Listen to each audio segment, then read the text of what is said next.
Have you ever sat at the dinner table, trying to share a story from your day, only to realize your children aren't really listening? Maybe they're glued to their phones, nodding absent-mindedly, or worse, they dismiss your words like they don't really matter. It stings, doesn't it? You spent years raising them, teaching them, sacrificing for them, and now it feels like they barely respect your voice. If you've ever felt this way, you're not alone. Many parents, as they grow older, notice a shift in the way their children treat them. The respect, the attentiveness, the consideration, it's just not the same. Maybe they interrupt you more than they used to. Maybe they make decisions about your life without asking your opinion. Or maybe they just don't seem to value your wisdom like they once did. It's frustrating, it's painful, and sometimes it makes you wonder, what changed? But here's the truth. This isn't the end of your influence. You don't have to sit back and accept being ignored or disrespected. There are ways to turn things around, to regain the respect you deserve, and to strengthen your relationship with your children at the same time. And that's exactly what we're going to talk about today. The first thing you need to understand is that respect isn't something you demand. It's something you cultivate. It doesn't come from raising your voice, scolding, or reminding them how much you've done for them. It comes from the way you carry yourself, the way you communicate, and the way you set boundaries. And one of the most powerful ways to regain respect from your children is by shifting the way you engage with them. Let's start with one of the biggest mistakes parents make without even realizing it: over-explaining. As parents, we've spent decades teaching our children. When they were little, we had to explain everything. Why they needed to eat their vegetables, why they couldn't touch the stove, why bedtime was important. But as they grew, they started forming their own opinions, making their own choices. And yet, we often keep explaining, just like we did when they were kids. Think about it. How many times have you tried to justify your decisions to your children? Maybe you've explained over and over why you don't want to move into a smaller home, why you don't feel comfortable with a certain health decision, or why you choose to spend your time a certain way. And what happens? They argue, they dismiss, they push back. Here's the secret. Confident people don't over-explain. They state their choices clearly and firmly, without feeling the need to defend them. So instead of justifying why you don't want to do something, simply say, "I've thought about it, and this is what works best for me." No debate, no defense, just a simple, confident statement. You'll be surprised at how much more seriously your words are taken when you stop trying to convince and start owning your choices. Another powerful shift? Stop chasing their approval. It's natural to want your children's validation. You want them to agree with your decisions, to appreciate your efforts, to acknowledge your wisdom. But here's the hard truth. The more you seek their approval, the less they respect you. It sounds counterintuitive, but think about it. When someone constantly seeks validation, they appear uncertain, needy, even weak. And respect comes from strength. That doesn't mean you stop caring about their opinions. It just means you don't let their reactions dictate your choices. You don't need to prove yourself to them. You don't need them to agree with every decision you make. When you start standing firm in your own confidence, whether they approve or not, they'll start seeing you in a whole new light. Now, this doesn't mean you should become distant or closed off. Respect isn't about creating a wall between you and your children. It's about creating a healthier dynamic.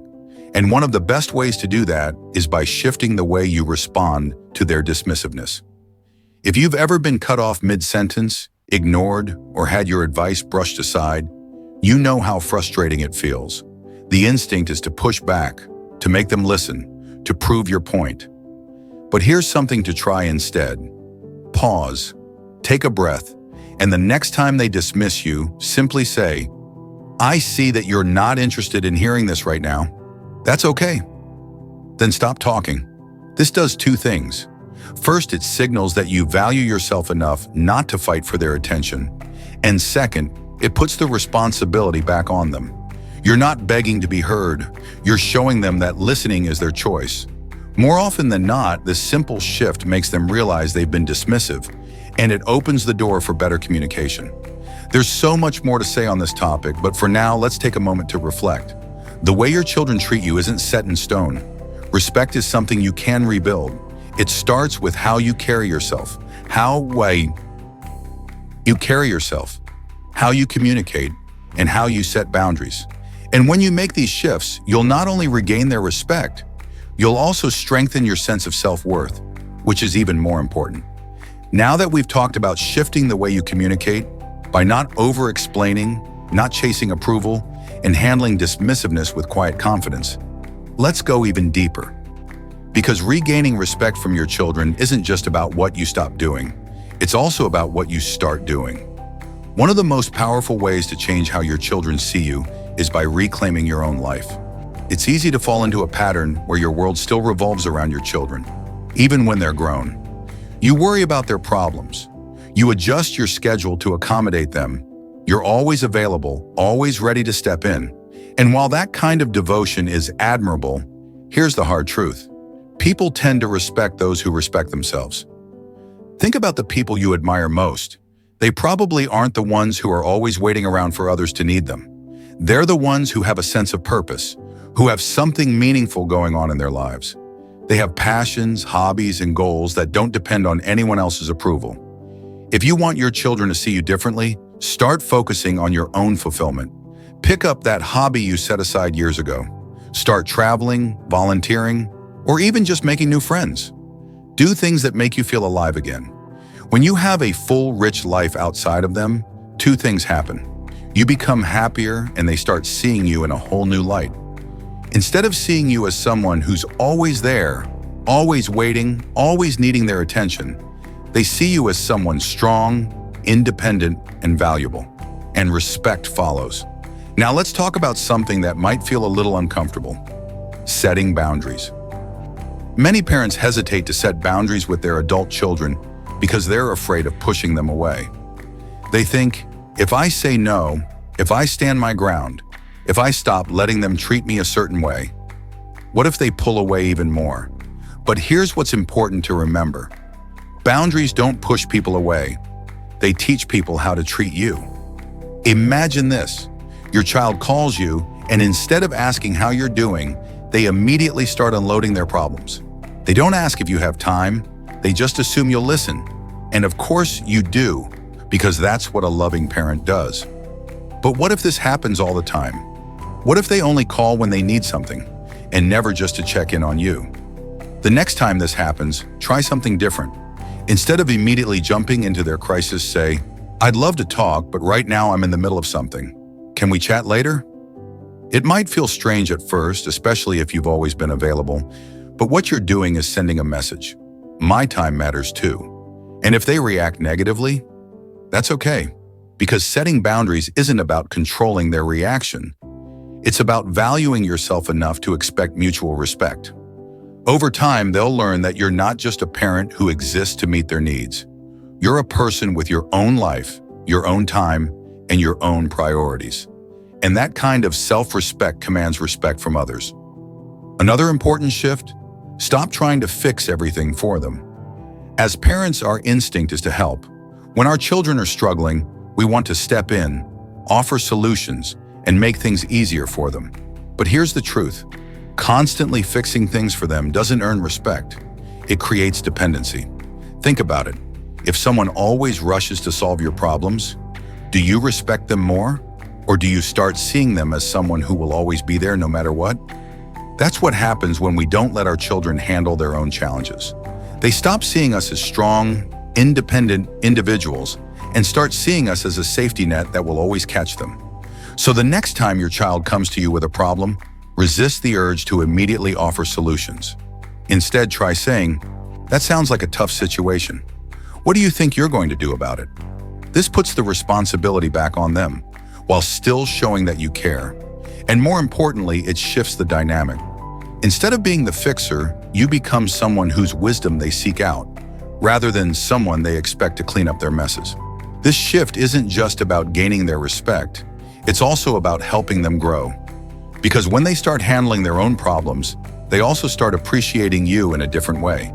They stop seeing you as someone to lean on and start seeing you as someone to learn from. And that leads to something even deeper: rekindling the connection.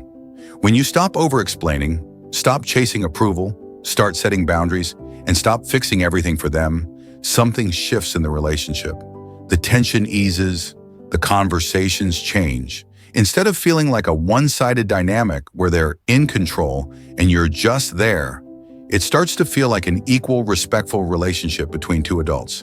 And that's what this is all about. You're not just their parent. You're a person who deserves to be heard, to be respected, and to be valued. And when you start carrying yourself that way, they will start seeing you that way. One of the most beautiful things about life is that relationships can change. No matter how things have been in the past, whether your children have ignored your advice, dismissed your feelings, or taken your presence for granted, you have the power to shift the way they see you. But real change doesn't come from demanding respect. It comes from embodying the kind of person that naturally commands it. So far, we've talked about stepping back from over-explaining, not chasing approval, reclaiming your life, setting boundaries, and letting go of the habit of fixing everything for them. But there's one final piece to this puzzle that ties everything together: the way you communicate your presence in their lives. Here's what I mean. Think about the people in your life that you naturally respect. What is it about them that makes you listen? It's probably not that they talk the loudest or demand your attention or guilt trip you into caring. No, it's their quiet confidence, their ability to say what they mean with clarity, their willingness to walk away from unhealthy situations, their self-assured presence. This is the energy you want to bring into your relationship with your children. It's not about giving long speeches about how they should respect you. It's about being the kind of person they naturally listen to. And that starts with mastering how you carry yourself. Here's a simple but powerful shift you can make today. Slow down. When you speak, take your time. Instead of rushing through sentences, pause. Give your words space to land. The moment you stop trying to fill every silence, the moment you stop feeling the need to justify or explain yourself too much, something powerful happens. People lean in. They listen. Because silence, when used with confidence, is more powerful than 1,000 words. This doesn't just apply to how you talk, it applies to how you react. If your child says something dismissive or disrespectful, resist the urge to react immediately. Instead of jumping to defend yourself or arguing back, just pause. Let there be a moment of silence. Sometimes that silence speaks louder than anything you could say. It forces them to reflect, to recognize the weight of their words. And if you do respond, do it with calm, unshakable confidence. Try something simple like, "I don't deserve to be spoken to that way. Let's continue this conversation when we can both speak with respect." And then, walk away. No arguing, no pleading, just a clear, firm boundary. It might feel uncomfortable at first, especially if you're used to reacting quickly or defending yourself. But over time, this shift in energy changes everything. Because when you stop engaging in power struggles, when you stop trying to convince them to see you differently and instead just show up as someone strong, self-respecting, and grounded, that's when real respect starts to build. And here's something else to keep in mind. Respect and love are not the same thing. Your children might love you deeply, but that doesn't mean they automatically respect you. Respect is built over time, through actions, through consistency, through the way you carry yourself. It's not something you can demand, it's something you earn by how you move through the world. So if you've ever felt like your children love you but don't necessarily respect you, don't take it personally.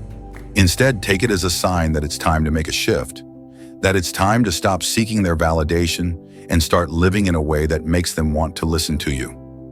And the beautiful part, the moment you make this change, everything else starts to fall into place. Conversations become easier, interactions become smoother, and you start to feel a new sense of peace because you're no longer trying so hard to make them see your worth. You're simply being someone worthy of respect. At the end of the day, being a parent doesn't mean giving up your sense of self. It doesn't mean existing only to serve the needs of your children. You are still a person, a whole person, with dreams, with dignity, with wisdom that deserves to be valued. And when you live that truth, your children will see it. They will feel the shift in you, and they will start to respect you, not because you demanded it, not because you argued for it, but because you became someone they couldn't help but respect.